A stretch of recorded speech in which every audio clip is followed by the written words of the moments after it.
ہم کریں گے ہر مظلوم کی حمایت۔ السلام علیکم، میں ہوں حورین فاطمہ اور آپ دیکھ رہے ہیں حمایتی نیوز HD چینل۔ نظر ڈالتے ہیں آج کی اہم خبروں پر۔ ترحالہ میں معمولی تلخ کلامی کے بعد خون ریزی، متعدد افراد جاں بحق اور زخمی، گھروں اور دکانوں کو آگ لگانے کا دعویٰ۔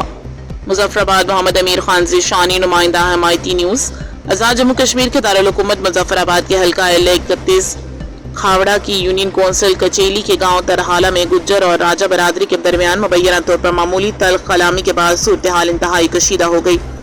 مقامی ذرائع کے مطابق فائرنگ کے ایک واقعے میں گجر برادری کے 3 افراد جاں بحق جبکہ 5 افراد زخمی ہوئے۔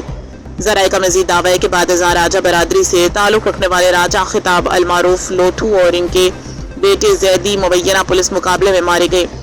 واقعے کے بعد کشیدگی میں مزید اضافہ ہوا اور مقامی ذرائع کے مطابق گجر برادری کے 20 سے زائد گھروں کو آگ لگا دی گئی، جس کے نتیجے میں گھریلو سامان، مال مویشی اور دیگر قیمتی اشیاء جل کر خاکستر ہونے کی اطلاعات ہیں۔ ترخالہ اور کوٹ میں گجر برادری سے تعلق رکھنے والی بعض دکانوں کو بھی نظر آتش کیے جانے کا دعویٰ کیا جا رہا ہے۔ علاقے میں صورتحال بدستور کشیدہ بتائی جا رہی ہے، جبکہ مقامی آبادی میں شدید خوف و ہراس پایا جاتا ہے۔ مزید جانی اور مالی نقصان کے خدشے کے باعث شہریوں نے فوری طور پر امن و امان بحال کرنے اور متاثرہ خاندانوں کو تحفظ فراہم کرنے کا مطالبہ کیا ہے۔ گجر برادری کی جانب سے الزام عائد کیا گیا ہے کہ پولیس نے مؤثر تحفظ فراہم کرنے میں ناکام رہی، جبکہ پولیس پر فریقین میں سے ایک ہی مبینہ پشت پناہی کا الزام بھی لگایا گیا ہے۔ تاہم ان الزامات کی آزادانہ تصدیق تاحال نہیں ہو سکی۔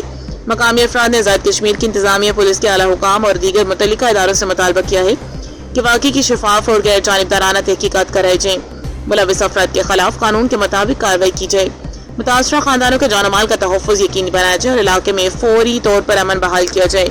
حمایتی نیوز کو موصول ہونے والی اطلاعات کے مطابق واقعے کی مزید تفصیلات اور سرکاری موقف سامنے آنے کے بعد خبر کو مزید اپڈیٹ کیا جائے گا۔